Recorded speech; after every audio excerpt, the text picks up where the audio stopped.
dans la région isolée de Gavarnie, Hautes-Pyrénées.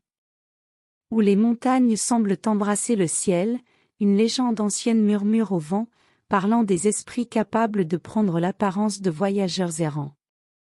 Les habitants, bien que respectueux de ces esprits, évitent de s'aventurer seuls la nuit, surtout sur la route sinueuse qui relie deux villes distantes. Un soir, sous un ciel étoilé, un chauffeur de bus, nommé Alain, se retrouva contraint de prendre cette route, en retard sur son horaire.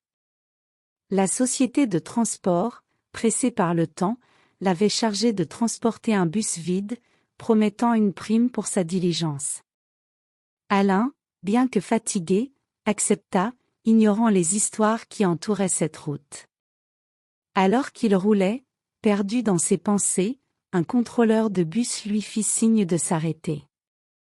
Alain, surpris, s'exécuta.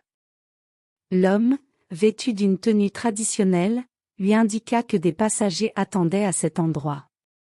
Alain regarda à l'intérieur du bus, vide, puis de nouveau vers le contrôleur, perplexe. Mais avant qu'il puisse dire un mot, des silhouettes apparurent, remontant l'allée centrale du bus. Les sièges se remplirent rapidement, mais aucun passager ne passa à côté de lui pour monter. Ils étaient là, comme apparus de nulle part. Le cœur de Alain s'emballa. Les visages étaient ceux de voyageurs ordinaires, mais quelque chose dans leur regard le glaça jusqu'à l'âme. Il réalisa, avec une terreur grandissante, qu'il avait affaire à des esprits, ces esprits de la mythologie ancienne, capables de prendre n'importe quelle forme. Le bus démarra, mais Alain ne pouvait détacher son regard des passagers fantomatiques. Ils ne parlaient pas, ne bougeaient pas, fixant simplement le vide devant eux. La route, qui lui était familière, semblait s'étirer, devenir plus sombre, comme si elle-même était prise au piège dans un autre monde. Arrivé à destination, Alain ne put s'empêcher de regarder dans le rétroviseur.